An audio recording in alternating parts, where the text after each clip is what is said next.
And welcome everyone to Religion Zero, episode 7, right? Episode 7. And I'm joined, of course, by Bobby, Brooke, CONK, and of course, we have a guest today, Abuamerican. We are, of course, talking about just the fucked up world that is religion and religion. How the religion, basically. Whoop, did I freeze there? Oh no, I froze there for a sec. No, just the way religion is nowadays with everything that's going on. But I know we all wanted to talk about real quick. We don't want to. I know it's kind of relevant. We're talking about family structures in religion, and I know the guys are bringing up that there's definitely something to be said about how family is going with all the calm and tranquility that's in the world right now. Right, guys? It's pretty calm and tranquil out there. Nobody's cars are on Nothing's fire. going on. Nothing's going on at all. Nothing to talk about. Yeah. Car in front of the White House. What do you mean? Yeah. Trafalgar Square. Exactly. Because I'm actually, since I'm hosting this week, I'm here in Minnesota for any of our viewers that don't know. So everything's fine here. Nothing, we don't have both of our largest cities burning to the ground at all. It doesn't look like a war zone then. Oh, it's what is it? Some people in the National Guard who have served in Iraq and Afghanistan say it's actually worse. It looks worse here than it looks in some of those areas. Wow. Yeah, it's a war zone over there. I haven't gone anywhere near there. The curfew was last night and the night before. And they're still trying to figure things out over there. But I mean, I don't know. We're talking about so I mean, I know there could be some talk about how family connects to it, and some of you guys were bringing up some good points. I wanted to give because Bobby was saying something about you there, Bobby? Oh, I think he froze. Have we lost Bobby? Is he in the that sly smile? Maybe he's just good at miming.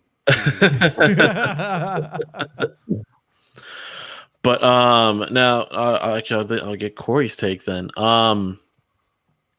So Bobby was touching on like how like fatherlessness is probably kind of not making this happen, but definitely being the cause of this. Oh, there he goes. Oh, we'll get him back in a sec. Oh, there we are. Is he back? There he is. Hey. Yeah. He Pardon the title, bro. We got you. He resurrected on the 3rd minute. Thai internet strikes again. Yeah. So what were you saying at the beginning of the show then, Bobby, about like what you think is the cause of all this peaceful protesting? Yeah, I mean, the frustrating thing about regarding the state of Black affairs in America, or I would even say in the West in general, is a misdiagnosis. Like all the leftist commentary seems to focus on the effects and instead of the cause. It focuses on the weeds instead of the actual root. And I feel like the underlying cause and root of all the problems plaguing the Black community are fatherlessness. Like they can be and there's multiple reasons why we have fatherlessness. Like not to go off too much of a tangent, but we are talking about family structures. Like I encourage anybody that's interested in the topic to look up the phrase "man in the house rule." I'll even throw it down in the chat when I get a second. But there was a rule that the government invented that started with the Great Society that I believe broke up the Black family when the modern day welfare state was created. That basically said that if there's a man in the house, the woman is going to be worse off financially. She actually is she is financially incentivized to be impregnated by as many babies as possible without the man in the house. She gets more food stamps, more WIC coupons, more Section 8, more this, more that, as long as the man who got her pregnant is not living in the house with her. And to me, the state became the new husband and the new baby daddy, and that's what broke up the Black family. A lot of men in our space talk about how, women self-destruct in the absence of a strong male influence. Well, the same thing is for men too. Like masculine influence has universal healing and guiding appeal to it. So when that's missing, you grow up with people that you see burning buildings down to the ground, flipping cars during riots and things like that. So to me, the issue is fatherlessness, and that's why we're seeing a lot of what we're seeing. And until we fix that, we're going to continue to whack away at these weeds with these family-destroying, useless liberal programs that aren't getting anywhere except making black people much worse off than they were before the Great Society started. And if you think about it, there's been a $10 trillion transfer in wealth between the have and the have-nots, and the have-nots are worse off than prior to that transfer. Like, what does that tell us? So, long story short, that's why I think a lot of this stuff's happening. Now, you have a guest on, like I said before, we have Abuamerican on. Now, you're in Germany, right, Abu? Indeed, yeah, I am. I'm looking in the background. Is that a bedroom or something that's behind you, or it's a loft? It's a loft that's up above my apartment. So it's like I got an apartment. Oh, okay. Upstairs, and that just leads to it. So how are things over there in Germany then, with all this going on? Man, it's quiet. I mean, I can happily say that it's quite quiet here. But I was actually so shocked to see that like these protests actually spread to London. I don't think they'll spread to Germany. Yeah. I don't think we have the what do you call it, the popular support for such thing here. There's not that many black people here, so not many people are going to go out and start protesting. Or maybe you guys just don't have the chutzpah. Yeah, that too. But in London, you have a very large black population. So I mean, to a very micro degree, we can understand the discontent. Not very much, because they don't have these type of problems. They don't have U.S. problems in London. So solidarity with black people, I understand, but in general, like the problems they don't have. So in Germany, I don't think anything's going to spread here, but that did surprise me this morning. Yeah. I was speaking to that because I'm actually out. I'm in Essex, so I'm just north of London, but I work in the city and stuff like that. So yeah, there is protests in Trafalgar. I was saying there are two protests going on today. One in Trafalgar Square, which is a solidarity movement. A lot of young people, a lot of young kids, university students and stuff like that. And then there's like a freedom movement that's taking place in Hyde Park. I think one of my friends is hoping to get arrested out there today, so that I'll hear that story later this evening. Yeah, what else are you gonna do on a Sunday in the lockdown? You're just trying to get some free metal bracelets. That's all. Yeah, some street cred, man. Yeah, here you get to keep them after the podcast world. But Bobby was actually onto something right there. I agree 100% with him. Like, the deconstruction of the African American family and community by removing fathers from the house has been just massively destructive to the African American community in general. And we've been looking at the Black American community. It's been like an ongoing matriarchy for 40 plus years. And so when you really look at societies with Black America making up approximately 13 to 14% of the American population, Black America is the canary in the coal mine for what's going to happen to other ethnicities if guys don't get their stuff together in terms of like families. Can it be saved at this point? Who knows? But there definitely needs to be something to happen. Something needs to happen because African America is like the micro and greater society is the macro. And so it's a reflection of what's going to happen. It is without question. Yep. Mm-hmm. And it's a double plague if you think about it, because the absence of a father, that's just as bad. Well, some would even argue, and I think I might agree, that the presence of a single mother could even be worse than the absence of a father, because I think there's studies that have been done that if you look at children raised by single fathers are much more balanced, much more functional than children raised by single mothers. And this isn't to hate women. This isn't to be misogynistic or anything like that. But the fact is, if I had to choose, I mean, it's a false choice because it shouldn't be a choice. We should have the complementarity of feminine and masculine. That's what we need to be well-rounded humans. But if I was presented with the false choice to be raised by a single mother or a single father, I would choose the single father. Again, not because I hate women, but who would you rather be raised by? Somebody who runs on 80% emotions and hormones and maybe 20% logic, or somebody that runs on 100% logic if they're the right kind of guy? I'll take the person that's built to run on logic any day. Yeah, absolutely. I mean, of course, not everybody's going to make that same choice, but I think you're spot on. Even for myself, like I was raised by my single mom, right? So my dad left and everything else like that. And now many years later, trying to recapture those lost, male virtues. I'm coming to it very late in life. Like I was in my mid 30s when I kind of discovered those needs and stuff like that. So I completely agree. It is a systemic problem, and it's spreading. I'm originally from Trinidad and Tobago in the Caribbean. Nice. So My mom's from there. What's that? I said my mother's from Trinidad, Port of Spain. Oh, give him a best, man. Oh, nice. Tell us said hi. The dynamic. It's not in America. It's in the Caribbean, and the same problem is affecting the community out there as well.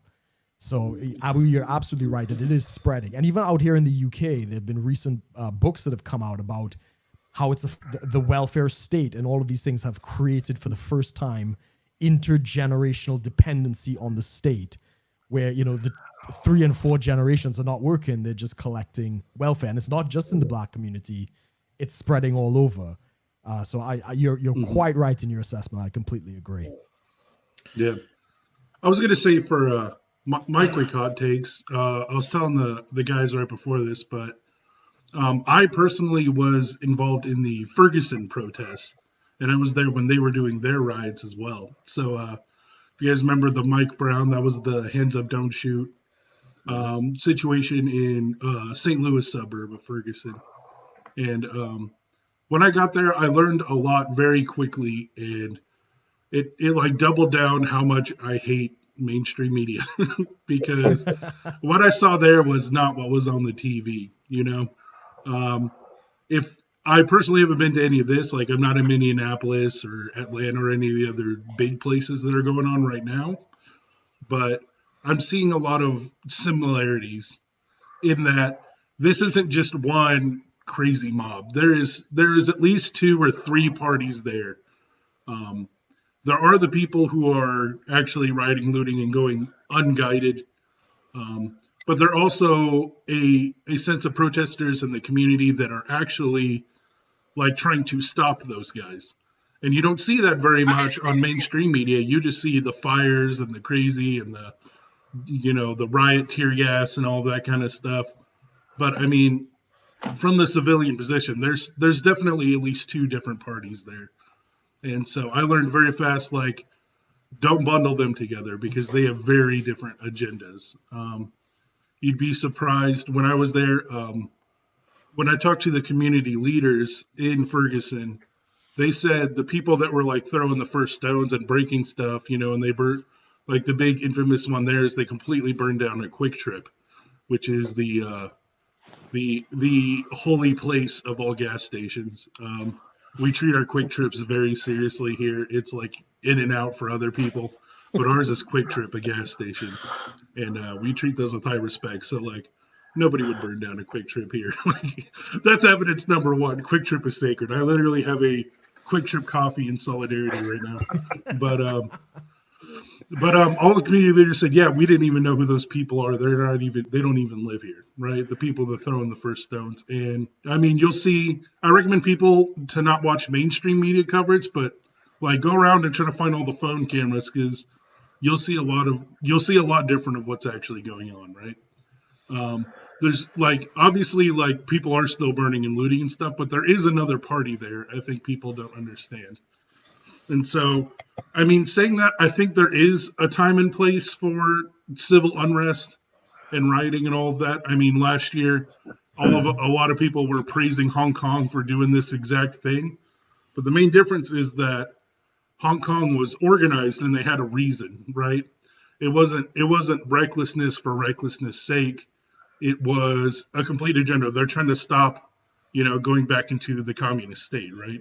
And all of us here were applauding that, the whole Free Hong Kong movement, all of that. And I think that was all last summer, right? Is when it was really big. And we were watching that and we were supporting them, from the other side. But the reason this is different is because it's unguided. And I think that goes a lot into what Bobby was saying. Like, the role of a father really is guidance. So how I see moms is they usually love or show affection through covering or hand-holding or, trying to cover the baby and try to protect it from the outside world. That's kind of their default mode. Like, and dads are different because, the stereotype of, a kid's learning to ride a bike and he scrapes his knee. The dad goes, good job, try again. And the mom says, oh my God, why would you do that? He's going to die. Right. And it's those 2 different parenting energies of that. And then the problem is if you're a male and you have no other male influence and you're only getting that mother influence, you're either going to be a super mama's boy or you're going to rebel to the opposite extreme with no guidance, right? And that's where a lot of this like gang mentality comes in, is because a lot of the gangs I saw in St. Louis and a lot of the people doing this were just kids making it up as I go. And I don't know about you guys, but if I was completely on my own at 17 or 18 and I was the only male, like I would have a pretty screwed up view of masculinity, right? You wouldn't have You a know view what I at mean? all. Yeah. Yeah. If you and your other 17 and 18-year-old peers are your only male influence, that's going to go out of whack pretty damn fast, right? And I think that's kind of what we're seeing here. And I also wanted to point out that at the Ferguson community, like it was not about white on black crime or black on white crime. It was the black community versus the system, right? It didn't matter specifically that it was a white officer shooting a black kid. It was the black kid was taken down by a system, and there wasn't proper procedure, and there wasn't proper, any kind of consequences or punishment for the officer, right? And then that this is now a common theme where no matter what, they're kind of always getting the short end of the stick. So it wasn't a black versus white race war at all. The people who were saying that weren't even part of the community. They were very on, the black solidarity and the black people trying to reform and change the system, so to speak. And I think that's a way more noble goal, right? Well, that's the thing is over here, it's so split up and unguided that everyone is trying to kind of grasp at whatever they can to try to seem more noble than the other group. Just from all the posts that I'm seeing, so I have like, anything from like high school classmates to just people I know that are in that area, and I try to keep a pretty wide, diverse, like politically just group of people that I'm like can kind of look at what they're posting, and it's a mess. I mean, I'm not gonna sit here and try to like, play the, I don't know if they would call it white splaining, but, but I'm me being half Chinese and I'm looking at it and like, I'll see someone that's like, they're posting everything that I'm seeing. A lot of that I'm seeing that's posted is a lot of like trying to seek credibility because, like there was a picture that said, oh, here's the Amish that showed up to the protest. It's serious when the Amish showed up. There was another one that was like some guy went to a protest dressed as Batman. It's serious when Batman showed up. Like another one was, oh, I found this one Asian person that like speaks for all Asians in Minnesota right now that, they're totally for us. And I'm like, well, don't start speaking for everybody now. Like, and then other groups like, we're like, there was reports, so all the rioting and looting that's going on. Well, they found out that there was possibly some like right-wing groups. They said there was KKK, white supremacist groups that were at the protest. And they're trying to say because of that, therefore all the rioting and looting is their fault. And then there's like the right-wing people are saying, oh, it's all the Antifa, left-wing Marxist types. They're there. So it's all their fault. And so no one's really taking responsibility. They said, oh, no. All the first protesters need to go home and be safe. It's not their fault at all. They didn't do anything wrong. Then there's all these crazy conspiracies about how like there was one of the first looters was a cop. There's all these cops that are being found out to be like infiltrating the protests. I don't know if you guys see that. I've seen that. Yeah. You're talking about the AutoZone video, right? Well, there's the AutoZone video, but then there's a lot of videos and footage that they're finding right now of like cops that are undercover trying to trace this. Now, if they're tracing and stuff, I get that, but it's just there's no clear direction to this. There's no one who's really taking ownership on any of this. And it's just a mess, There was a whole thing I read up on how like a lot of these looters, when they asked him like, oh, they pretty much asked him like, why are you looting? And it came down to just being opportunistic. It didn't really have much with like, we're sticking it to the man, we're really trying to get a message out there. It's like, no, I mean, yeah, there was that at first, but now it's just the situation people are in. It's like, well, I can get a TV from Target. One, and it's crazy how you would think that they would hit a different establishment. I mean, most of these people claim to be bleeding heart liberals, And Target is the last place you think they'd hit, because Target is where they let the transgenders, use the little girl's room. So you would think Target would be one of the protected classes, but I guess it's not. So Well, I mean, if anything, go to Walmart. exactly. Arkansas boys. Yeah. Yeah, I mean, I don't know if you guys saw, like, just because people are thinking, it's all supposed to mean something. It all has this like real greater cause to it, and then you see these pictures. They'll get these like pictures of like a group of black guys like trying to break down a cash register. I don't know if you guys saw this one. So there's one where the 4 or 5 kids were at a cash register like trying to break it with a hammer, and then in the background there was like some white guy with a box of Legos like walking away like trying to steal it. And it's like a lot of it's just opportunism. So yeah, that's what I was saying. Can I jump in with they're a not really, part of the protest. They're just capitalizing, right? Yeah. Can I jump in with a real unpopular opinion? I've been actually looking at this, and it's kind of hard to make sense out of it, and I don't think we really are ever going to make sense out of it. But I'm going to say something that's really unpopular. We really couldn't expect less of what's going on right now because, like you said, there's no direction and there's no structure. Mm-hmm. And the few times that there were people who had a direction and structure and were protesting peacefully, and I'm not a fan of this guy, but I'm going to mention him. Colin Kaepernick is one example. They tore that guy apart, and he was kneeling so when someone does something peacefully, he's torn down. When people do something violent, they're torn down. And really the problem, which is, Black deaths in America, that's never addressed. What's addressed is like how the people are protesting. You're protesting peacefully, you're a bad guy. You're protesting violently, you're a bad guy. And so nothing is left but discontent. And the few times that there is someone who actually takes a stance, which is non-hostile and violent, media eats that guy alive.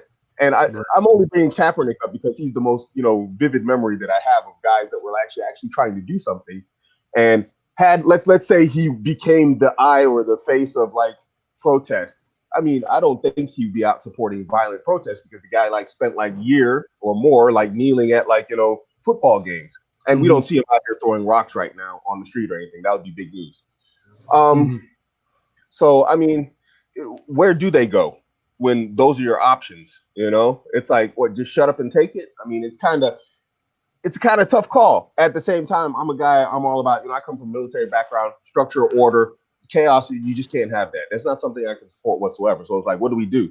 Which brings me to the next unpopular opinion. And this is going to be a really unpopular one, guys. I don't think America's for Black people. I think really we need to find a place. I'm not in America and I don't have problems here. And I think we actually need to look as a people, where can we fit in a lifestyle that's equivalent in terms of Western society, where we can live and hopefully be productive citizens and feel safe at the same time. But I don't think America is that place anymore. Or we need to look at actual segregation, non-racist segregation, and bring that back into society again, because it's obvious this isn't working. So something needs to change, and it has to be dramatic or drastic, or we're going to increasingly see situations like this over the next years and decades until something actually does snap. So I don't know. Need a Liberia 2.0. No, Abu, you actually raised some of my curiosity. I was going to ask you this too, so I'm glad you said what you said. So because you grew up in America most of your life, right? Actually, mostly in Germany. Abu, share a bit of your story. Oh, mostly in Germany. Yeah, I was going to ask you what and then around the world. Okay. I was going to ask you what you. Yeah.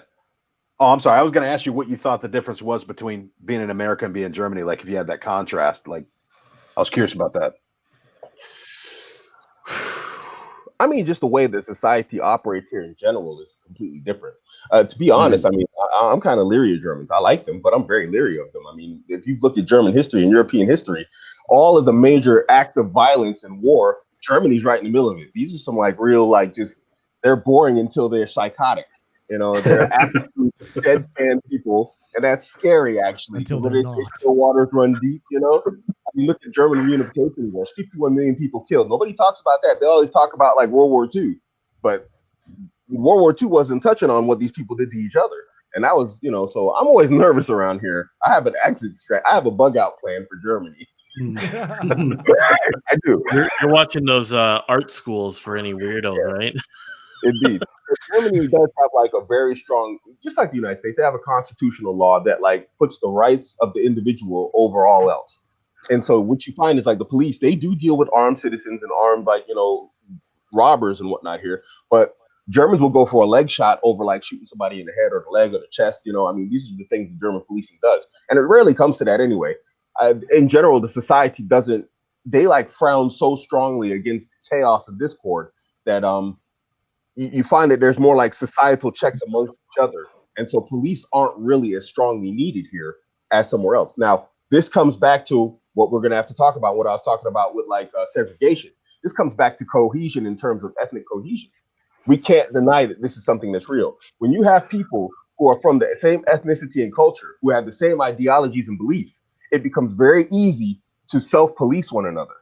And so, this is why Germany's been having a lot of problems lately with the whole refugee thing, because we have like a whole bunch of people coming into Germany. I say we, like I'm a German or something, but they have a whole bunch of people coming in who come from entirely different cultures and standards and ethics, morals, virtues, and values that are very difficult to bring together with European ones, in specific German. And so I think this is where it comes to the idea is like we need to maybe look at like segregation again, and not a non-racist segregation where like I can't use that water fountain or I can't shop in that store. No, but where communities are, you mean more like a cultural segregation. Yeah, but I mean, let's be honest. The culture and ethnicity tend to go close together. They do. Yeah, and the reality is African Americans in general, we come from, I guess there has to be some sort of biology to it. When I look at it in general around the world, African, Black people are very boisterous, very energetic, very musical, very dancing and all this type of stuff. And you don't see this in Germany. I mean, you do, but you don't. It's different. Mm-hmm. And so there has to be some other way, to like make this this work. There's definitely differences there that are undeniable at this point. And yeah, I'm saying that as a Black man. Yeah. And it's funny because I appreciate you calling yourself a Black man, because I've always had fun with the politically correct term African American, because I always ask people this, like, let's say that there's a European guy, kind of a colonial kind of guy. He grows up in Cape Town, Africa, right? He's got a dual citizenship. He's European. He's got a citizenship in Cape Town. I mean, technically, and then he moves to America, right? Technically, he would be an African American too. Yeah, it's true. Like, if you think about it, like I have friends that are Caribbean. I have friends that actually, I got some good friends from Florida that were from Trinidad, Tobago. They hate being called African American because they're neither African. They don't consider themselves African or American. There's West Indians, and I feel like that's So that's been kind of a politically correct term. I always tell people, you can call me a Black guy. I won't be offended. Like, I've been to several African countries. I've been to 46 countries in my lifetime, and I can tell you that it's like I'm definitely not African. I am Black, like Africans, but definitely from a culture. When I was hanging out there, I was like, yo, I'm not sure I can settle down here. It's not sure that this is going to work for me. So where's the African for me? You know what I mean? It's exactly. Nice. It was a great experience. Absolutely. Now, I know we wanted to touch on all of that real quick, but that was a cool little 5-minute recap, right? Yeah, half an hour. But no, Corey, you actually you had some. I know you wanted to kind of have Abu on to talk about family structures from a religious context. Yeah, and of course, how that ties into red pill and all that. Yeah. So originally, how this topic came about is Abuamerican and I were originally going to do a one-on-one talk on my show, but that kept getting put off because of all my IRL projects. And so I just decided, now that we've started this podcast, if Abuamerican want to come on and do that talk here, you know what I mean, with the panel. And he said emphatically yes. I said emphatically yes. So we're all here, right? And so I guess to transition it, Abuamerican, you got multiple marriages and multiple kids, right? Indeed. Yeah. How would you feel about if your kids tell you they want to go to those protests? Want to get close to the chin? Sure. I have 9 children, and 4 of them are technically adults. The one's coming up on 18; he'll be 18 soon. I have 2 sons, both are special forces soldiers. One's a ranger, the other one's actually he's trying to go through SEAL school. Oh, wow. You know, my daughter's going to university, and I got a son coming up. He's working on trying to be like an engineer. My children would never, for the life of them, think to go to such protests. It wouldn't even occur to them. It's not even conversations we have. What do you think? We don't even talk about this stuff because it's understood in my family that this is not something we're going to take part of. Life has enough challenges on its own, you know, and enough problems and obstacles that we don't need to go out looking for stuff. You know, I taught my children from an early age, death finds us all in the end. Don't go looking for them, you know? So it's an extrapolation of that ideology. You know, we're going to run into problems. We're going to run into trouble. Do you really need to go and create more for yourself? You know, and this goes back to what I think it was Bobby. Was it Bobby saying? It's like this is masculine presence in the household. You know, you have to get guidance and structure because women, and again, we don't hate women. I have multiple women. I'm looking for more, but Good man. women, they deal with emotions. And I have a son. You know, he's half Indonesian and he's very, very energetic. And when he's dealing with his sisters in the house, he's screaming or whatever else. And I got to come in. I'm like, hey, cut this out. That emotion, you're allowed to have it, but you have to clamp down and control that. Because if you let those emotions fly in society and in life, it's going to be chaos. And we see this in the African American community. A lot of Black males who didn't grow up with male structure in the household teach them how to control your internal anger. It's in my book. I call it the Mad Monkey. And that's what it is. It's that anger that all men have inside that allows you to like stab people 40 times when we see like on TV and the news and flip out and go crazy. You don't learn to control that. That thing's gonna go crazy, and it's gonna wreck lives around you. It's gonna wreck your relationships with women that you have, with men that you have, your family. This stuff has to be taught. You can't chance this. It has to be taught by a man, and this goes for females also, not just the boys. Very well said. Yeah. So do you think you touched on it a bit? So do you think your kids would not participate just because they're afraid of what dad would say, or is it because you've guided them through this time and now they realize, you know, what is valuable and what is good guidance? Some of both. They have my ethics, virtues, values, morals. They have those. So already in their mind, it's something that I've embedded into their mind that these are just not things unless we just don't take part in this stuff. You know, this is not something that interests us from our ethics, from our values. It's not the way we behave. We don't go out and trash streets or whatever else. I don't even see the efficacy anywhere of protests, except in very extreme cases where, like we saw, what nation is toppled because of protests. We just don't hold that it works. Then to top it off, this goes back to what I was talking about with German culture. We have a family culture where there's a shame-based culture within our family that, like, you know what, we would be disappointed with a family member who took part of something like that, and nobody wants to face that. You know, nobody wants to face family disappointment. You know, from me, from their mother, from their brothers and sisters, that you would go and take part in something that we as a people, as a family, don't take part of in the first place, and then you get in trouble or you're out there causing trouble. You know, so it's a multi-level type of, you know, ideas that keeps them out of that type of situations. Would you say, Abu, that, you know, coming from your history, you were raised in a two-parent household? Could you give us a little bit of kind of where all of this came from? Is this generational or what? I would say it's generational. Yeah, two-parent household. My mother's from Trinidad and Tobago. She's Indian. Desi Indian. my father's actually from the ghetto. My dad's from the hood, but he actually grew up in a two-parent household, two-parent house, and he was the only one who got out. And I have to probably credit my dad the most because my dad, he has all his brothers, all of them went to jail. They were all criminals, bank robbers, you know, murderers, whatever else. I have a cousin who was shot in the back of the head by a crackhead. You know, he tried to rob a crack house, not a crackhead, a crack dealer, actually. He tried to rob a crack house. So my dad, it was very important for him to get away from that. And the only way to get out of the hood for him was to join the military. So when he joined the military, it was like a perfect storm of what he wanted: structure and order, and escape from like the ghetto. And so what did we learn? You know, how to stay out of that. You know, if anything, he took us like to the ghetto twice to visit my grandmother because she was getting old and he wanted us to meet her before she died. But we never went there. You know, like we went in, met grandma, got out. He was like, this is not a place to hang out. This is not a place to be. I don't want you guys around and stuff. So I have to credit my father for that.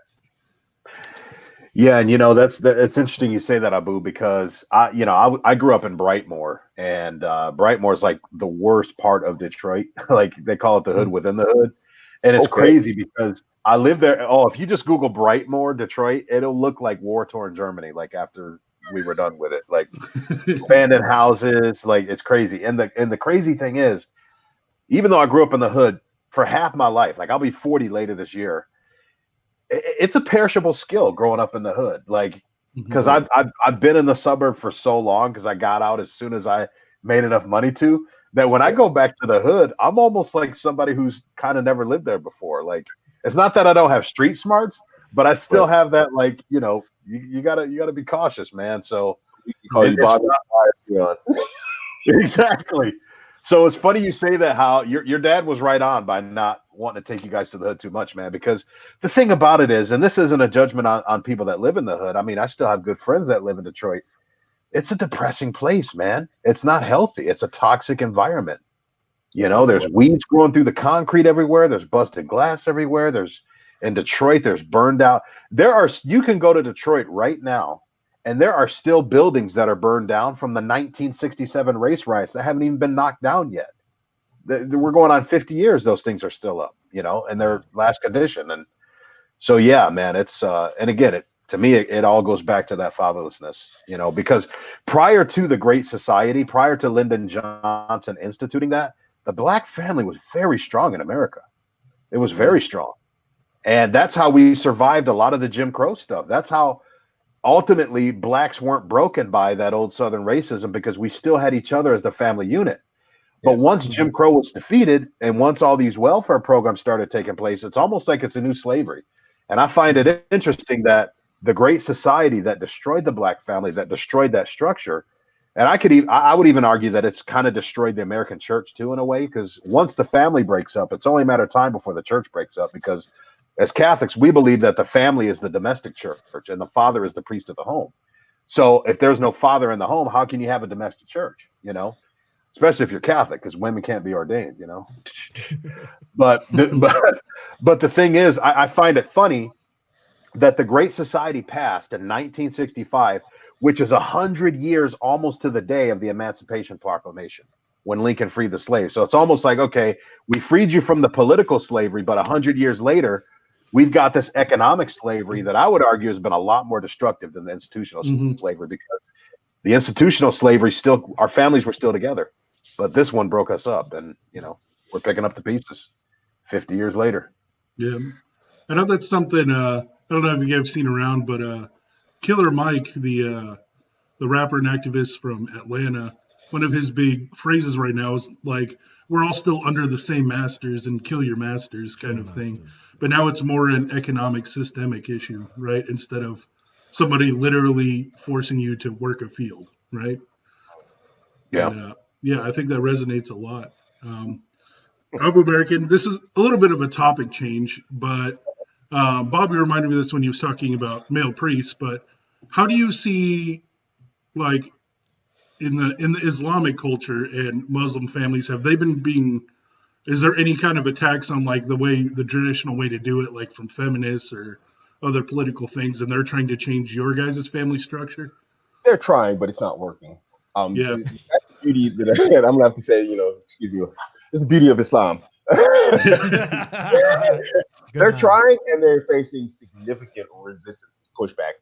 We were just joking about this on Twitter about maybe 2 or 3 weeks ago, about like the beginning of Ramadan, which was about a month ago. That we have all these mosques and masjids opening up that are like female run, where you got female imams leading men in prayer, and there's no precedence for this Islamically anywhere in the text. Anywhere you can't find it. This is something that's acceptable.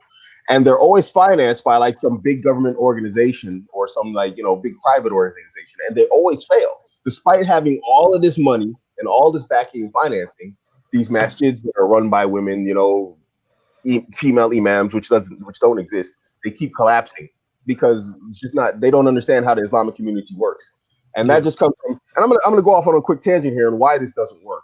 And in Islam, we have it's called the chain of narrators. There's an Arabic word. It's an actual science that you can study, and it's called isnad, the science of isnad, the science of change the narrators.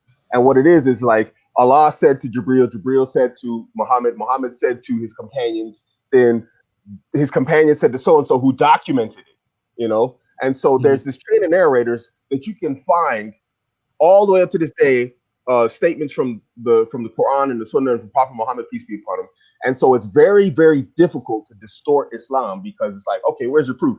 And then they bring a chain of narrators. That's fabricated. This is fake. This is a lie. This is this. This is this. And so when they try and change the religion, it's like you have to bring proof from the chains of narrators. It's really impossible. It's nearly impossible to like try and alter the religion unless you make something up. And if you make it up, we find out. And so you find significant resistance against pushes to change Islam from both males and females because it's just literal heresy, you know. And you're not going to find many Muslims that support it. And those that do, you can find that from an Islamic creed, an Islamic belief stance, that these people, they're teetering like on the edge of not being Muslim. And I think everybody knows that Muslims get pretty extreme when it comes down to like, oh, you left Islam, huh? And then now all of a sudden knives come out and video cameras come out, and you know, so those are the extreme guys. You know, this is not common behavior that's supposed to be accepted. But if you get out there and you put yourself publicly, you make yourself public to those extreme guys too. So people are real careful about, you know, messing around with Islam because, you know, you make yourself public and known, and then everybody knows, and then the jackals and the hyenas from amongst the Muslims come out, and then the regular person comes out for you, and it's a hot mess for anybody who does it. Yeah, I think it's really interesting too, because I think a lot of that comes from like who are your authority figures, right? So if the government and all these people are trying to enforce rules or enforce change on what's going on, but you're not bending to it because you don't see those as your authority figures, right? You see your community as a higher role than the government or any other powers and policies in place, right? Yeah. I mean, well, like I said, we have Islamic scholarship for the sciences of Islam, and they can be broken down into the science of Hadith, which are the prophetic statements. You have the science of the Quran, understanding, revelation of the Quran. Like when people say, I read the Quran, and then it's like, you find that Muslims laugh at them because it's like, it doesn't fit any of the sciences of interpreting the verses of the Quran. And then you have the science of the chain of narrators, and it goes on and on and on. So since we have like a strong culture of Islamic scholarship, those generally the scholars and the people we follow, you know. And so, you know, people can say whatever they want, but then it's like, you know, okay, you can actually to this day go to a scholar and say, Sheikh, so-and-so said this, what do you think? And then he can say, Allah and his messenger said this, such and such scholar from the past said this, the companion said this person, he's misguided, he's an idiot, you know, don't listen to him. And so it's very difficult, you know, to for anybody to take a leadership role except for those people who have studied the sciences of Islam. So I had a question for you, Abu, and this might shift us in a new direction, which I would like to hear your take on. Has there been much of an attempt for feminism to try to infiltrate and chip away at the family structure within Islam? Have you guys, because, you know, in the Catholic Church, we've been invaded by feminism. We have what I call these hippie leftover nuns from the 60s that try to get, you know, men's to be priests and things like that. Have you guys had similar invasions of feminism like that, or at least attempts in Islam? It's been more passive as opposed to active. And when I say passive, I guess this is what the West went through also. You find a lot of Muslim women are like, oh, we're oppressed, you know, and this, that, the other. But generally, the position from Islamic texts of women is so high in the family that you don't find a lot of popular support for it. But do you find some crazy speech here and there? Oh, I'm oppressed. You know, just goofy stuff that they say, you know, and this comes from this mentality of like Western feminism. You do find this, but like direct attacks, like I said, they tend to be like pushback.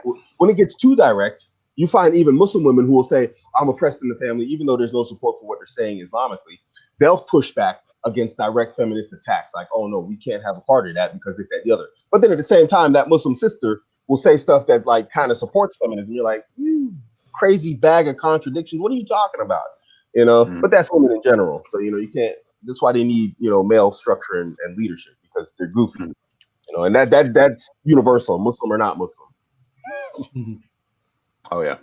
I mean, what happened to your guys' road safety situation once Saudi Arabia allowed women to drive? I haven't been keeping up. I have a homie that lives there. I should ask him. But yeah, so yeah, because I know you mentioned kind of like Germany with the whole refugee situation, and Minnesota has a similar situation.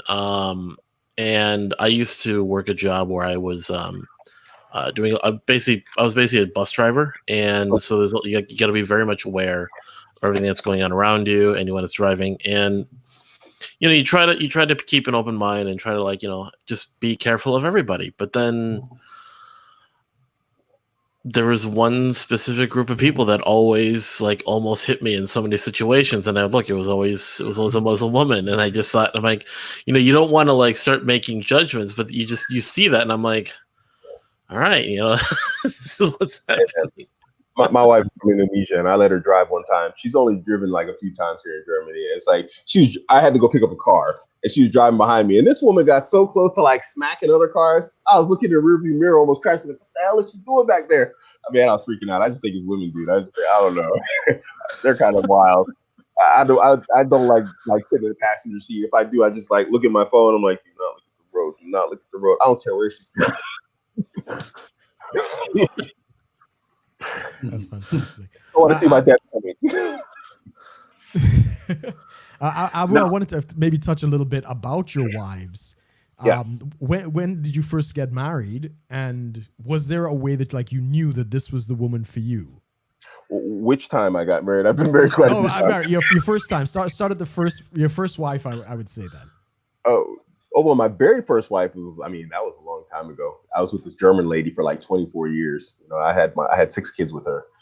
But let's go more modern. I've been married to my current wife roughly for 4 years, and then I've been married to my second wife about a year now. In between that, I've been married a whole bunch of times, and I came to find that after my 24-year marriage ended, I was trying to find another Muslim wife, and it was hit and miss. I don't get a lot of community support, in terms of finding women, because that's something you can do also when you have an Islamic community. You can actually find women to marry through the community. Mm-hmm. But I didn't have this. I'm living in the bush in Germany, so I had to look online, and it was a nightmare. I was getting married, divorced. So I came up with a system of vetting, and I'm actually, working on that, putting it down on paper. Good. And through this vetting system, I found ways of basically eliminating women early on by testing for bad characteristics. Because really, a lot of women aren't really original. They tend to repeat the same behaviors over and over amongst different ethnicities. And I think the first time I came across this was in Qatar. I had 3 wives. I had a German, a Somali, and a Kenyan. And at one point, it clicked to me. It's these 3 women are acting the same way and saying the same things, but they don't really communicate with each other. They grew up culturally different, with different languages and different religions. It's how are they saying the same thing? So this has to be biological. And when I started looking at women in that way, it became easy to start spotting patterns of corruption and problems also. So, am I ranting or am I staying on topic? No, you're good. You're doing great. Yeah, keep going. Okay. So, when looking for my wives, I started using a system of vetting for the negative attributes, and then doing the same thing that women do, which is look for disqualifiers. Men tend to look for qualifiers in women, which is a mistake. Women look for disqualifiers in men. They look for a reason why do I not want to be around this guy? Guys are I'm sure we all got that one friend. It's oh, she's so great. She's awesome. And she's intelligent. And when you actually meet her, she's yeah, it's just really average. He's creating qualifiers for this woman. And it's a mistake because it makes you overlook, the negative aspects of a woman because horny. And so I eliminated the horny, and I was what am I looking at here when I look at this behavior and that behavior and that behavior? And when I started doing that, I actually started finding good women. And I actually have 2 good women. They don't like each other, but I do have 2 good women, that have positive attributes. And yeah, I think that's what most guys need to do. I kind of went on such a rant there. I lost myself. Oh, no. Yeah, I mean, what you're doing is definitely, I think all of us would agree here, definitely the more mature, realistic way to do it.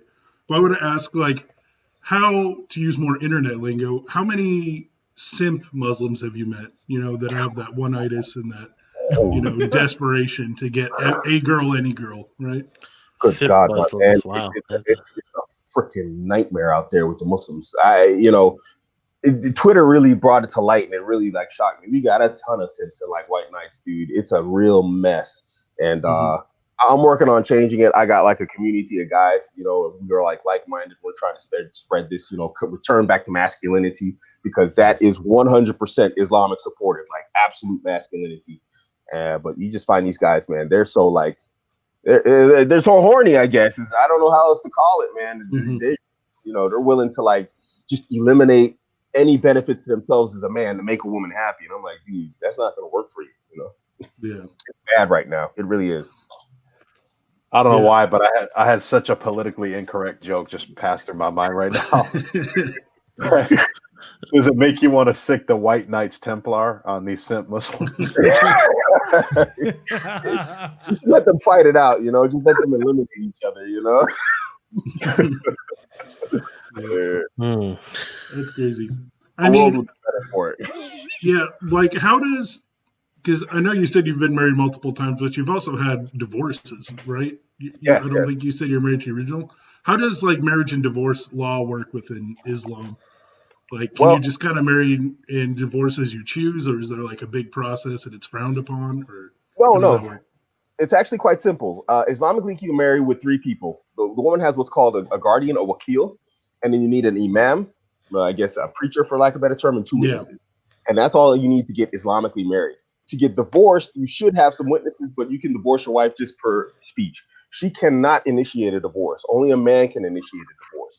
Mhm. She can request what's an annulment, which is called a khula, but really she can't initiate a divorce. She's also not incentivized to divorce because there is no divorce rape in Islam. You don't get like a whole bunch of, alimony and child support, whatever. Okay, you do have to support the child, but Islamically, once the child reaches maturity, they have the right to decide where they want to be, with their mother or with their father.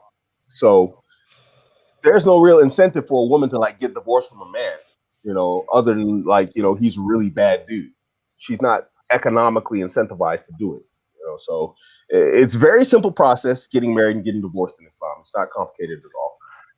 Now, would your marriages be considered like private marriages? Because obviously most countries enforce their monogamy laws and things like that. So how do you, religious, Mhm. religious marriages? I don't support brothers getting legally married. When I talk to Muslim men, I'm like, get married, don't do it legally. You find a lot of sisters are pushing for legal marriages, and really, from an Islamic standpoint, there's no benefit. It's like it doesn't make the marriage more halal, more permissible Islamically. It doesn't even make it Islamically permissible. If you get legally married, you still can't screw the woman as a Muslim because you have to be Islamically married, and you can't have sex before marriage. So what's a legal marriage going to do for you as a Muslim? You can't have sex with him. He can't have sex with you. A legal marriage doesn't bring you any benefit. You still have to go and do the Islamic one. And if you get Islamically divorced and you're legally married, you still can't screw the girl because you're not married anymore. So there's no benefit legally to getting married as a Muslim man and woman. So I don't support it. So as it's a really follow-up- just. Oh, go ahead. Yeah, I was going to ask a quick follow-up question to that. So is there kind of like a spiritual tribunal that's set up within Islam that kind of regulates the marriage within the religious community, since there's no legal force behind it? Like, let's say a woman wants to get that annulment, or a woman has a grievance with her husband, or a husband wants a bill of divorce from his wife. Where would they go to get that? She goes to her wali, to her guardian, the guy who gives her away in marriage. So basically, there's always a chain in Islam. I think it's the same in any religion, really, but in Islam, the chain is like, the person follows the commands of Allah and His Messenger, and then comes the husband or the father, and then comes everybody else underneath him. So I have a 20-year-old daughter, and I'm trying to get her married. So right now, I have what's called guardianship over her. I'm her wakil. I have guardianship over her, and I'm responsible for her. Now, when she gets married, I hand over the guardianship to her husband. That means my authority has lessened over her. She now has to obey her husband more so than her father. I mean, I can still give her commands and orders, but not to the degree of her husband. Mm-hmm. Now, when that's handed over to her husband, of course, he takes control and, he's in charge. So there's never like a woman free on her own, just running around making crazy decisions on her own. There shouldn't be. Let's put it like that. Sure. Do you still have any semblance of rights? Like, for example, like you give over authority to her husband. I mean, God forbid, like, let's say he mistreated her, or where would your right to the father come in on that? Yeah, sorry. That's I actually missed that part of the question. Yeah, sorry. I apologize. So basically, if she's having problems in the marriage, I'm her arbiter. So now she returns back to me as her guardian, because I'm still her guardian in the sense, if she gets divorced or her husband dies, she doesn't just go out and get her own apartment and start living on her own. No, she comes back to my house. You don't go out there. I mean, we find Muslim women doing this now, but my daughter's going to come back to my house, and I'm like, you're not going out there living on your own, and doing whatever you want to do. So if she has problems with her husband, I go and I speak to him and say, hey, look, man, we're having problems. It's that you're having problems, and I'm here to, arbitrate and find out what's going on. And if my daughter's wrong, then I sit her down and say, look, girl, you're being goofy, you're being emotional, you need to chill out. If he's wrong, I'm like, look, you're being wrong, you're being goofy, you need to straighten up. And if you don't, well, then the hammer gets dropped. And, and either I take her from you, and if you don't want to give her back to me, then we're going to fight this out. I'm going to go get my sons, the special forces guys, and we're going to come back. So Wow. The rescue operation.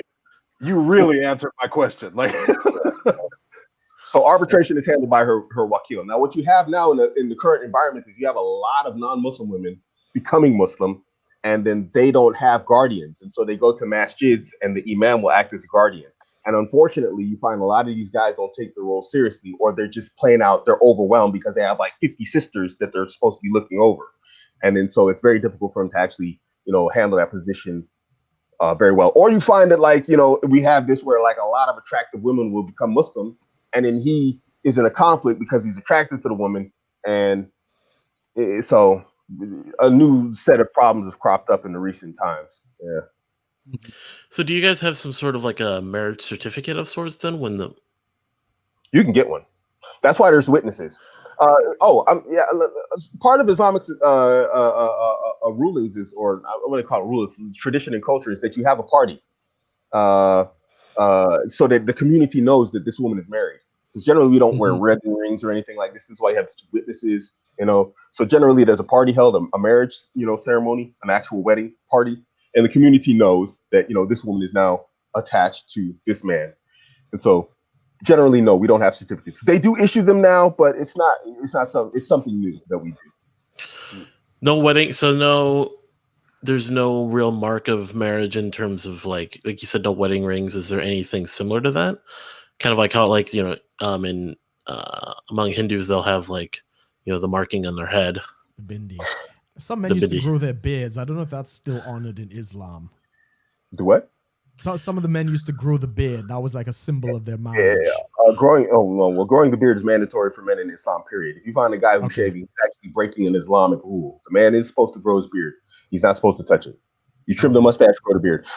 No, there's not really anything to symbolize it. I mean, in some cultures, you find that the woman will wear a certain type of hijab, a head cover, and it won't be complete. And then when she's married, she'll cover properly and completely, basically signifying that I'm off the market.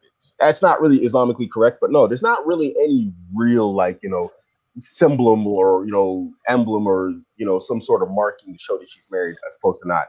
If a man is interested in a woman and he wants to find out she's married, he can approach her, her wakil or her guardian and say, hey, I'm interested in marriage. And he'd say, sorry, dude, she's already taken. But generally that's how you find out, or if you're not from that community. You can I like that term, Islamically correct.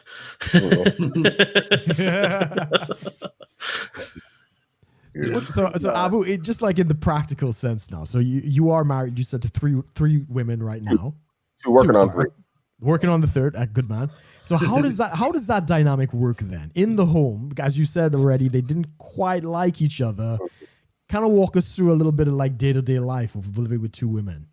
Well, I mean, these two women I'll never get under one roof. I'm used to living with my women under one roof. This isn't going to work for these two. They're just too much at each other's throat. But prior to this, I had a girl I used to lovingly call her Becky. She was a Polish revert, and we would be under the one roof, and that was actually quite well. I actually put this in a video series that I put out of how you live under one roof and what the rules are, and you have to be absolutely strict with these rules, because if you don't, women are they're sort of like children, and if you don't set boundaries, they're going to just keep pushing until there's nothing left.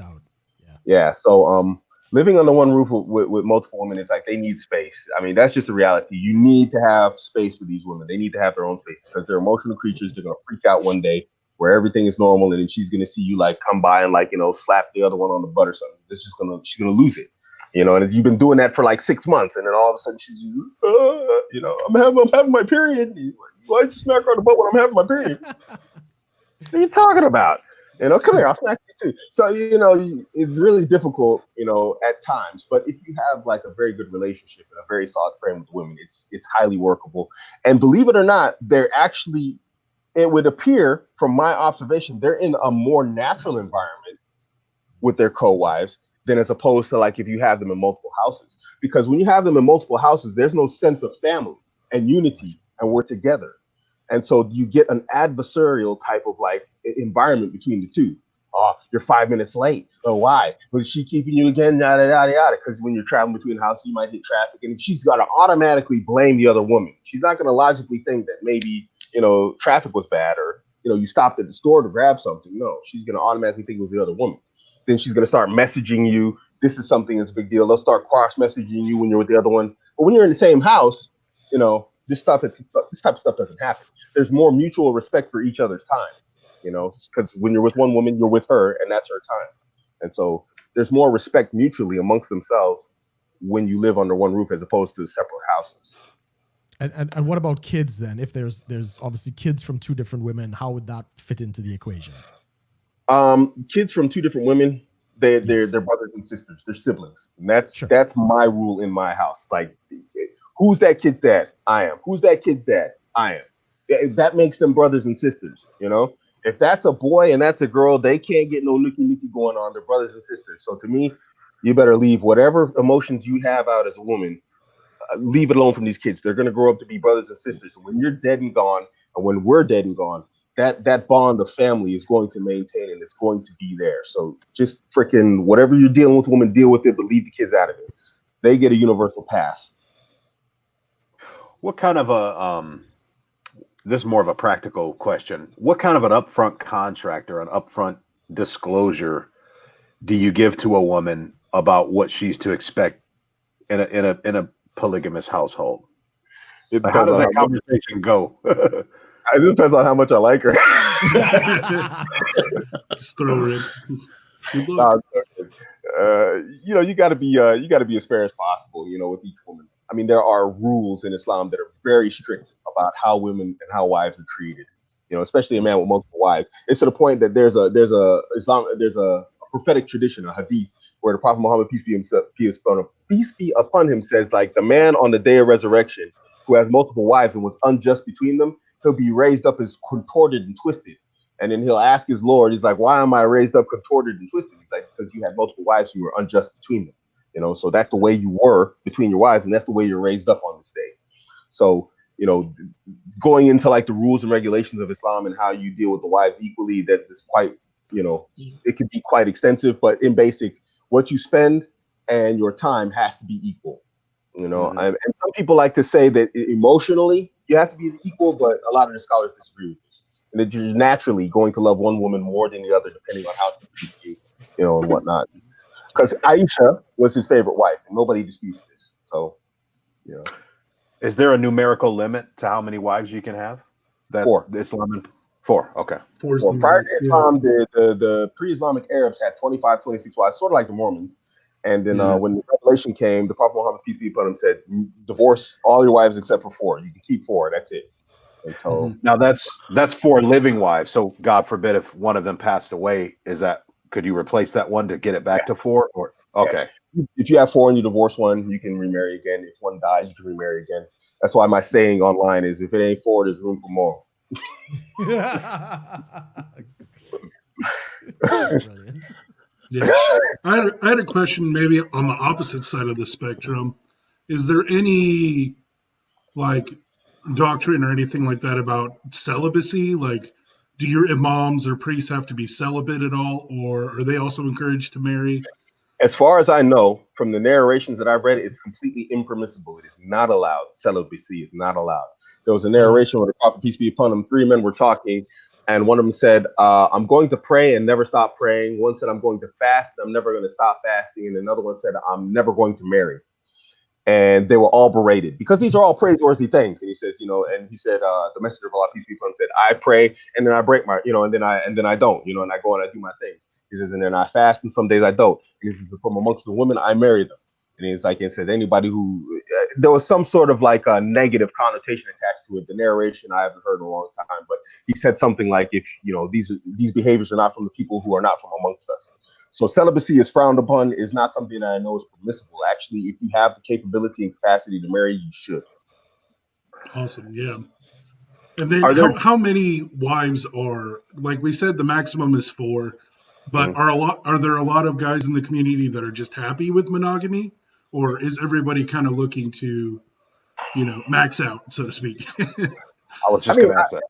Yeah, there's guys that say they're happy with monogamy, but I don't believe You know, like I'll give you an example. I was working in Qatar. I was working for the Ministry of Defense, and we had a bunch of guys, Westerners, British guys, American guys, whatever else, and we were all talking about like polygyny.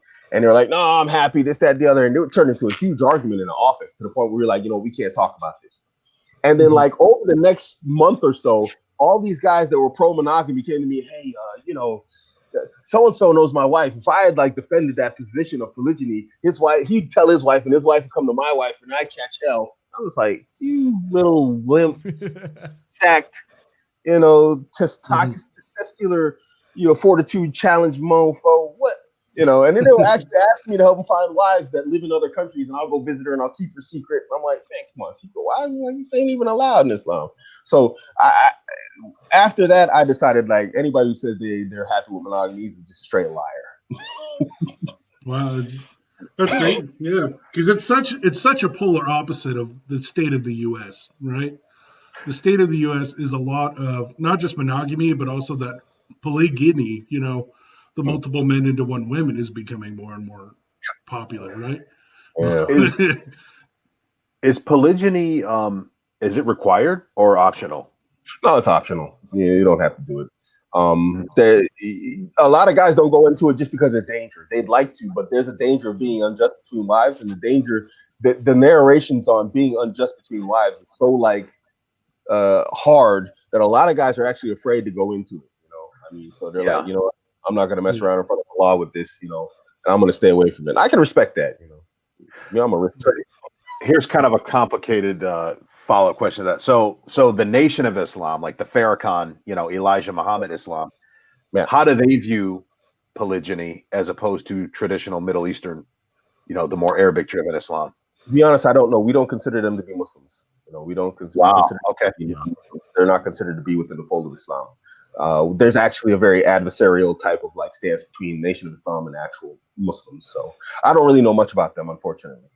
Okay. No, I appreciate your transparency, man, because I've now that I know that you said, I've always kind of seen them as not the real thing either for different reasons. But I was curious where they fell on that. Yeah, they're pro-black from a nationalist standpoint. It's actually it opposes Islam. There's also a lot of narrations that oppose racism, and they have a very pro-black type of mentality. So it doesn't really fit in with Islam. Yep. Yeah. So Abu, when it comes to your pilgrims, obviously you've made trips out to Mecca and a couple of the other places. I live there. Perfect, yeah. And you have to travel with your wives. And I mean, on trips like that, how would that dynamic work? Where do you have to get 2 rooms, or would you like keep it all together in one location? My best example is with Becky. Is I used to travel with Becky and my current wife that I have. I call them by ethnic names, Becky and Ling Ling.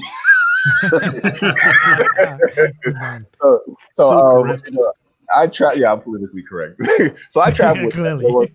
I got an Airbnb and I got a quite spacious one, so I would separate it just basically like I would my house. I mean, traveling, because the thing is, if I travel with one solo, then I have to travel with the other one solo. So for me, it's easier if I just take them all at once and I don't have to deal with like the stress of like, was I equal? What did I do on this trip? How long was I on this trip? We're all together. 2 flights. Yeah, exactly.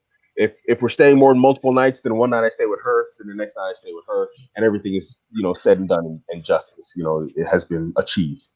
Yeah. So that's how I personally handle it. Or I travel alone. If it turns into such a drama that, I'm like, oh, why? I just want to be alone with you. You know what? Okay. How about you just stay alone at the house while I go on my own? And so they're incentivized to behave because they'd rather be with me, with her, than be at home alone with her. Right. So how do your wives treat the other woman's children? If that makes sense. Do they consider them like their second mom, or how does that whole dynamic work? That's how I see. Is it still one big family, or is it like mini tribes within the house? In other words, like all the children have you in common, but they don't have the mothers in common. So how does that play out? I mean, they cook for them. They clean up after them. It's not really a problem. I mean, my big kids come up here. I mean, and it's just handled. My wife cooks for my son. When he comes up, we eat steaks together. He's 18, whatnot.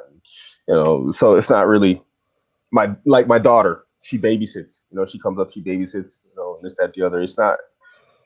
To be honest, call me sexist. I don't know. I don't leave this stuff in the hands of the women. I'm like, this is the rules. This is what you're gonna do. Mm-hmm. Follow it. You don't have an option in this. I don't know how you're gonna deal with it emotionally, but deal with it. You're gonna deal with the kids in a good way. If you got to go in the bathroom or outside and cry for a half hour, you do it. But these kids, they're siblings, and at the end of the day, if I die, you know, and your son here, my son, I got a little boy. That 18-year-old downstairs, he's tasked with looking after him like I would. I was like, so you don't give that young man down there a hard time, because when it comes down to defense of the family, whatever else, he's the one that's got to come up here and save your ass getting raped or killed or him kidnapped. I was like, so do you want him to do that? Yes, and treat him well. Now, did any of you guys bring up, and I just don't want to repeat another question we did, but did you guys ask on, like, I was curious, what is the relationship between your wives then? Like, because I know you were saying, like when you go on trips, you spend one night with one night with another. Yeah. And it's just being transparent. Are you allowed to spend with both of them at the same time? There is an allowance to sleep with both women in one bed, but you're not allowed to have any hanky-panky. You know, threesomes aren't allowed. It's just not. Really? Yeah, it's not permissible. It's not permissible because there's a thing that's called aura. Aura means private areas, and so it's permissible for a husband to see his wife's private areas and her to see his. But it's not permissible for me to actually see another man's private areas. That's why I don't take showers in public gyms, because dudes walk around, you know, like there's a woman in here with his winky all out. I'm like, yo, what you gonna do with this dude? Do it in the helicopter. Put that thing away.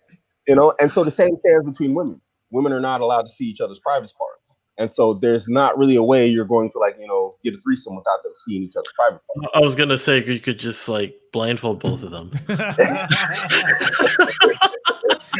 Great advice there, Amos. Yeah. Go to a pitch black cave. You know, we're really bad at loopholes in Islam. You know, it's probably like, no. Yeah, I'll be honest. I always wondered that myself, because I've known Mormons. There was this one guy that lived in Utah, and he was hardcore into polygyny. And actually, a good friend of mine had a friend. He was kind of my friend who kind of lost his marriage over pursuing polygyny. And the first thought that came to mind when this guy came from kind of like a Protestant, you know, Pentecostal kind of a background, then all of a sudden Jesus became Yeshiach, and if you didn't call him Yeshiach, you're not a real Christian. He just kind of started. Yeah, it was weird. And the first thought that came to mind is, man, you're just trying to get legal menages going, like, because, you know.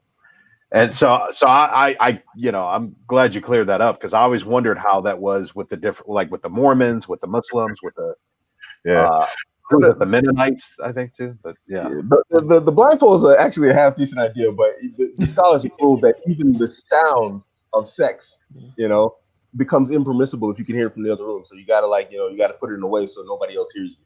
So get some proper soundproofing. Right?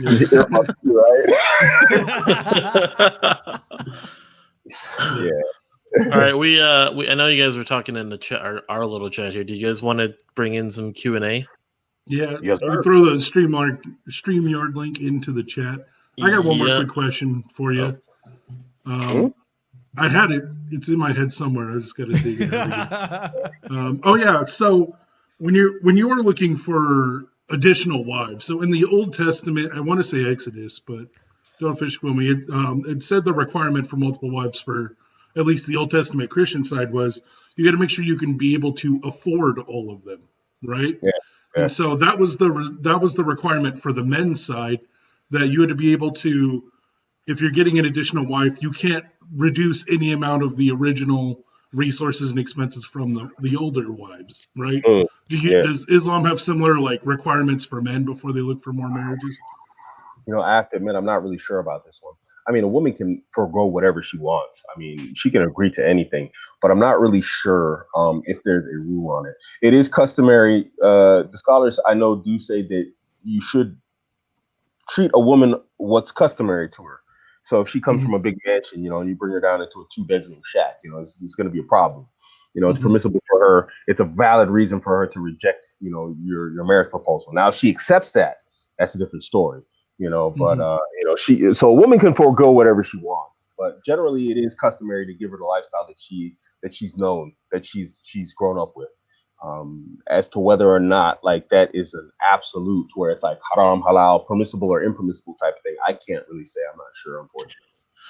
Are there cases where, and I'm just asking because we don't have anyone joining the questions you said, but are there cases where men have basically married more women than they can handle? Regularly. My first multiple marriage was that way. I married 3 women and I didn't know what I was doing. I was like, hey, let's just do this. And I just shot from the hip. And dude, good God, that blew up in my face. You know? But what I happens learned in that case? Is there like an intervention from their fathers to kind of like take them away from you? No, in this case, I just fired everybody. I just fired the whole squad. But basically, one of them, the worst of them was, I mean, she was also the prettiest, was a Somali girl. And her family was happy to get rid of her. She was absolute trouble, and I didn't know it. And so when I got a hold of her, I didn't do too bad of a job, but I did it not too bad of a job from a more like purple/blue pill type perspective. But I still had like these really like strong attributes and traits that weren't blue and purple pill. And so I was barely keeping it together. And then when it came apart, good God, it came apart. So her family didn't really want anything to do with it. It's like, good luck, buddy. Here you go. Sort of like a refugee in the Mediterranean. Well, good luck, homie. You know, no life jacket. Tell us how it works out, you know. And so they were happy to be rid of her because, in the sense, remember what I was saying about handing over the guardianship? They're like, "Ooh, someone took her. Yes, we got rid of her." So how did that work then? When everything fell out, did you have to like give her back, like bring her back to the family? Her family didn't want her back. Actually, she went and lived with friends, some Egyptian girls. Wow. She went and lived with Egyptian girls. The family was like, "Hey, you messed this up. We done." You know, and so she ended up going to live with some Egyptian girls because she was a mess and a bigger mess than I would. As beautiful as she was, this girl could be like, I'm not even just talking model. I mean supermodel level. As beautiful as she was, you know, she was just, oh, good God, this is a mess, and nobody wanted anything to do with her. The family was like done with her. You know, the Jews had they were very, you know, like if you look in Leviticus and, you know, certain parts of the Old Testament, they were very big on ceremonial cleanliness. Like they had ceremonial laws that were really big that you wouldn't be considered morally impure. Like, for example, you know, if a woman had a child, like I've even heard anti-Catholics try to make this argument against the Blessed Mother, against the Virgin Mary. They say in Luke chapter 2, you know, that she was impure because she gave birth, which kind of proves too much. It's like, well, you do realize she gave birth to like the Son of God, right? So that doesn't make her like morally impure. But according to Mosaic law, it made her ceremonially impure. Just like if a woman was menstruating, she'd be considered ceremonially impure. Yeah, this exists in Islam. I don't know if it applies. Okay, because I was going to ask you, because I know there's lots of parallels between Judaism and Islam when it comes like to the dietary code and things like that. So when it comes to sex, we're all men here. Like, if you have multiple wives, do you have to compartmentalize that? Like, are you not allowed to have sex with both wives on the same day, or does a certain amount of time have to pass in between sexual acts with each woman? Like, how does that work? Okay, well, there's a narration of the Prophet Muhammad, peace be upon him, that when he would travel or before he'd go on a battle, he would have sex with his wives on the same day, and he wouldn't take like a ceremonial bath between his wives. So there's no real there's nothing that prevents a man from actually going from wife to wife. Now, there is ceremonial impurity that can happen in particular cases. Major impurity is like after sex or for a woman after birth or during menstruation. So after birth, it's like 40 days until she's considered pure again after birth. Now, in the case of Miriam, I'm not really sure because the rules of Islam didn't apply back then, so I'm not really sure how it applies. But as Muslims generally, let me just throw this in there. We don't like a lot of negative talk about Miriam also. I've actually blocked guys on Twitter because they said, you know, Mary was cheating on her, you know, and it wasn't like an actual virgin birth. And I block guys over it because in Islam, she's like, she's holy people. It's like, what do you know, I'm over there. Allahu Akbar, you homie. So I just rather block them. I think that's interesting because a lot of American Christians also don't know that Islam also regards Jesus very highly as well. Yeah. Right? The second coming in the sense, not in the same sense as Christianity, but the second coming is supposed to happen in Islam also. Jesus is supposed to come back. Isa, as we call him. He's going to come back and he's going to fight the Antichrist, who we call the Dajjal. And the Muslims are supposed to, you know, and the Muslims and the Christians actually join forces to fight the forces of the Antichrist, because he's going to gather up a great army of disbelievers and it's going to be too strong of a force for the Christians, too strong of a force for the Muslims, and the Muslims and the Christians are going to unite, and they're going to fight together against the army of the Antichrist, and then there's going to be like another fight between us, unfortunately. I was gonna say, take that left behind.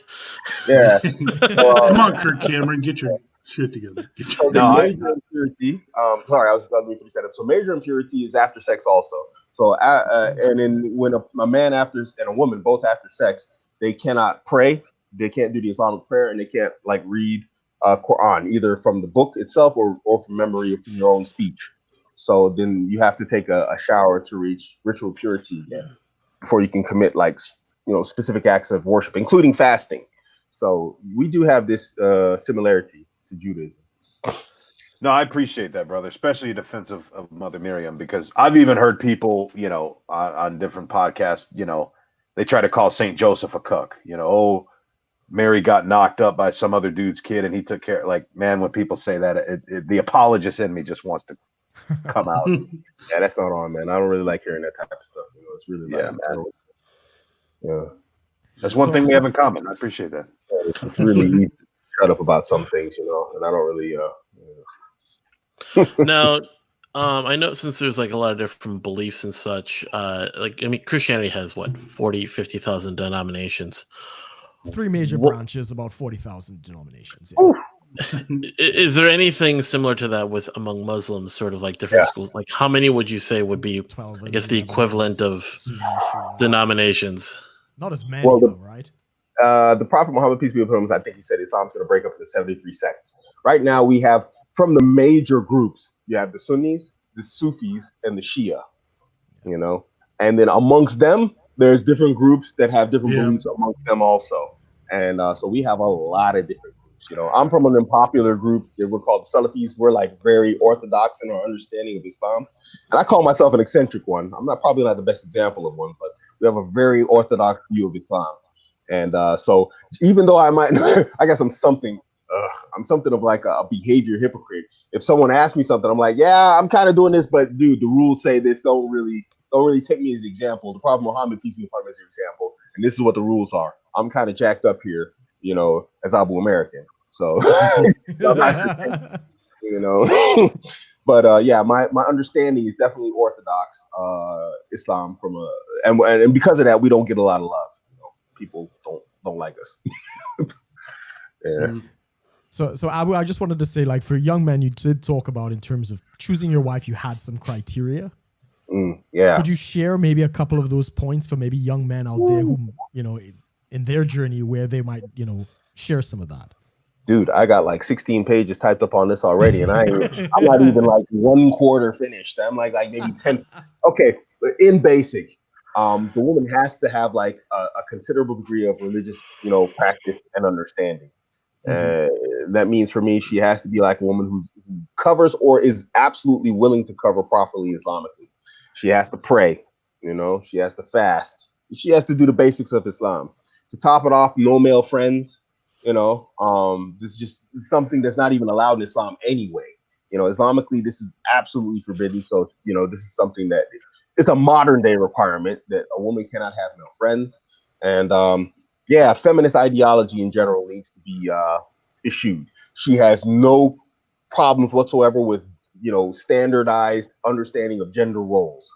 So no feminist ideologies. That's the very basic fundamentals of my list. But I do go deep into each one of those categories, in what I'm writing on vetting. Do you run into any of the cultural issues, like let's say homosexual friends with that kind of grady area, or it's just any man at all? Dude, homosexuals, they don't get no love in Islam, man. Those guys, that's true. Why would you be having any friends with people that technically, if they don't leave it Islamically, there's some text that might infer, not directly, that they might need to be executed. Like, why would you be keeping friends with guys like that? I mean, some women do go out to work and they have to, they're confronted with that, whether you like it or not, sort of thing. Yeah, I mean, this is a big problem, especially in the UK and London, where you find like a lot of sisters working and they're in these mixed environments, and then a lot of the habits and ideas that don't really have an Islamic foundation get, embedded into their personality. Yeah. And yeah, this is why I'm basically doing this entire vetting course for like Muslim men that are in situations like this. How do you filter this out? You know, can you filter it out of her personality and her behavior? And if not, then, you know. Where does abortion and contraception come into play in Islam? Impermissible. Abortion is absolutely, completely, and totally impermissible. It is unless there's a threat to the mother's life, if I remember correctly, abortion is completely impermissible. Contraception is the same. There has to be extenuating situation or reason on why you take contraceptives. Otherwise, there's a direct hadith saying have multiple children, have many children. There's a hadith saying to go out, basically go forth and multiply. I mean, it's a command. It's not just like, hey, just do it. It's a command. Like have many children. So that's another interesting. I'm trying to see what we have, in common, and maybe some of my panelists may disagree with me on that. But so Mother Miriam and no contraception. Those are interesting commonalities we have. Because Catholics get a lot of heat for that too, as far as not allowing contraception. That's baked into our dogma that it's not allowed. That's not to say that most people don't practice it and disobey that. But what is the reasoning behind that in Islam? Like when it comes to not allowing, either hormonal or barrier or even withdrawal method. I don't know. It's just a rule. Sometimes in Islam we just got rules and it's just like that. Sure. You just, wait. One of the rules is, hear and obey. This is a verse. I think it's a verse in the Quran. Someone in the chat. I think some of my guys are here. I think it's it is. Ati Allah wa ati Rasul. Obey Allah and obey His messenger. So sometimes there's just a rule and there's no real explanation given behind it. You just follow it. One of those, you just got to believe things. So you're not? Are you allowed? Because you were mentioning Bobby about the different methods. Are you allowed to pull out in as a Muslim? Yeah, you're allowed to do that. But it's her right. Islamically, it's seen as a woman's right to have a child. And I guess that's Islam recognizing that the average psychologically and emotionally healthy woman is going to want a child. If she doesn't want a child, then you should be looking at, this is one of the things I put in my course. It's like she should have zero resistance to having children, And so you need to really look at that. Like, and if she is willing to have a child, but not your child, then you really need to look at that also. Right. So Awesome. yeah, if you're allowed to pull out, but in general, it's contraceptive is like it's off the books. Are you seeing a lot of backlash with young people now, young Muslim men coming up? In terms, is there like an unwanted pregnancy? Is there like teen pregnancy or anything like that that's kind of coming up with the new generation, or are they really holding to the traditions?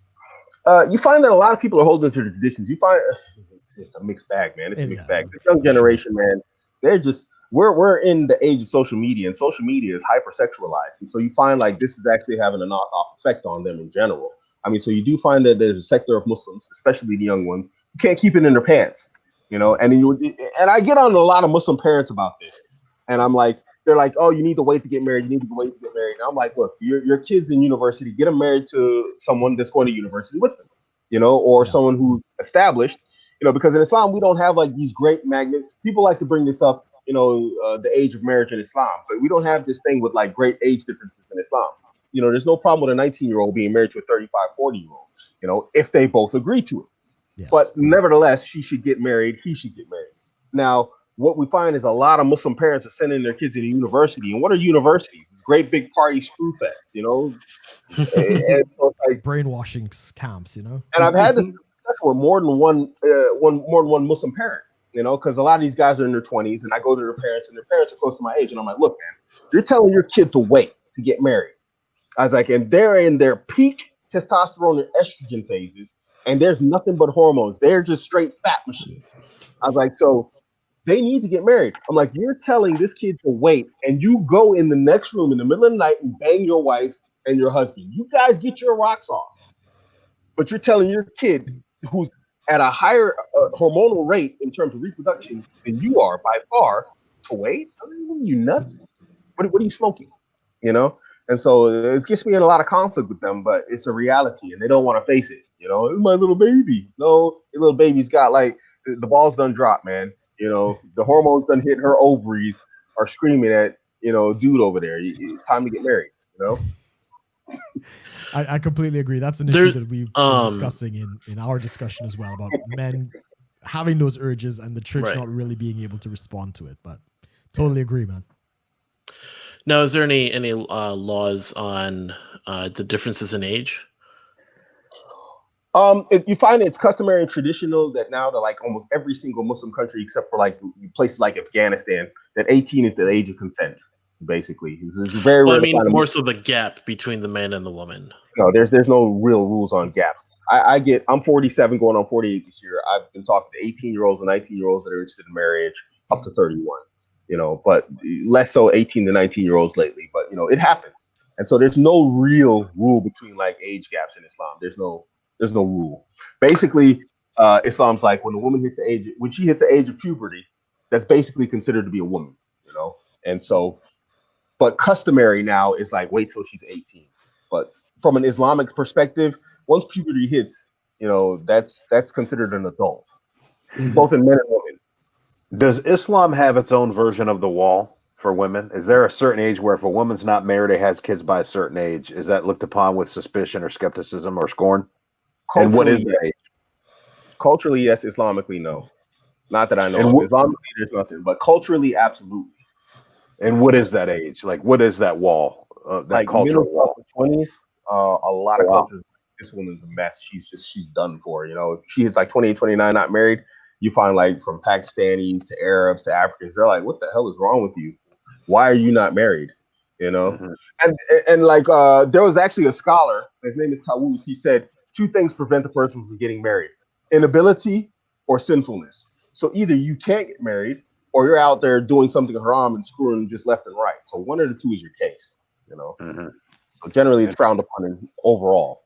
It's frowned upon to just stay unmarried. I dropped in the private chat, but I'll just say it quick. The Jews have the Wailing Wall, so they got that. It's a wall. It's a wall. It's got the word wall in it. We're good. Well, you guys want to do a roundtable wrap-up? Yeah. I think we're on time, man. Yeah. Any closing statements? Let's start with Corey. Oh, geez. You should. Yeah, I don't know. I think this is really interesting because, especially in like the U.S., talking about marriage and family dating, it's kind of like anything goes, right? So it's really interesting to like juxtapose that. That's my $10 word of the day, with how we're looking at the Islamic culture, which is very, it's strict, but it's also working, right? You know what I mean? Like you guys are actually getting family systems and moving on and progressing. And honestly, I don't think like if we could time machine back to 700 AD, I think the family structure would still be pretty similar, right? Yeah, it's stood there. Your model has stood the test of time. Is basically what I'm trying to say. So it's very interesting to juxtapose that with America, where it's like anything goes. Lots of single moms, lots of polyandry is getting more popular. There's a lot of and it's interesting because when you're talking about your Strux, who's Abuamerican, it's one dad, multiple moms with the kids mixed, and we're getting a lot of single moms where it's one mom and multiple dads, right, with their kids, and like how extremely different those families pan out. I think that's just something interesting we kind of went through here. I think it's a shame, even though I'm Muslim, and I think I personally believe from like just an ideology perspective, everybody should be Muslim. But it's a shame that the West has walked away from Christian values in general. I think we see it now more than ever that the West is worse for it. They are poorer for it, because the reality is when you don't have any sort of religious ideology or structure in place, it becomes a free-for-all, and free-for-alls are ugly. It's just chaos, and that's what the West is seeing. There needs to be a return back to religion, but is it going to happen? And that's the question. Yeah, probably not anytime soon. We'll probably need a couple more giant disasters. So, unfortunately, but yeah, my name's CONK. I got a YouTube. You can just Google CONK. My Twitter's at Vanguard CONK. All the links are below, of course. Yeah, we got all the links downstairs. Bobby, any closing thoughts? Yeah, firstly, I just, us Catholics, man, we're really big on interreligious dialogue, ecumenism. It's interesting, like with Catholics and Protestants, when we dialogue and try to get a better understanding with each other, we call that ecumenism. But when it comes to people that are other religions, people who don't share faith in Christ as, Lord and Messiah that we Christians have, we call that interreligious dialogue. So I really appreciate conversations like this, Abu. I appreciate you coming on the show, man. Yeah, as you could tell, I was probably trying to, in a lot of my questions, I was trying to go for some commonalities, things we have in common. And I appreciate we got two, Mother Miriam and opposition to contraception. What's funny, I had this in my notes. I always end up over preparing for these shows because I treat it like guns. It's better to have it and not need it than to need it and not have it, when it comes to show notes. But what's funny is there was a quote of St. Augustine. Like, people think that the Catholic Church, didn't allow contraception, like Pope Paul VI invented that in the late 60s. Like, all the way back, there was a heretic that St. Augustine was debating. His name was Faustus. And he wrote this letter called Against Faustus. And in chapter 15, verse 7, this was around 400 AD, he talked about the conjugal aspect of marriage and like the procreative aspect. And he said, when this is taken away, husbands are shameful lovers, wives are harlots, bridal chambers are brothels, and father-in-laws are pimps. Wow. So, it's funny. It's interesting we have that in common, man. So I appreciate you coming on the show, and maybe we'll do a collab, sometime in the future. Brooke? Oh, wow. I mean, you gonna put me after Bobby after that speech, man? Abu, it's been an absolute pleasure. I mean, I do come from a more Eastern Orthodox perspective, and I totally respect a lot of the things you're saying. And I agree. I think as human beings, as we do have these, these hormones, and we've got these issues and stuff like that.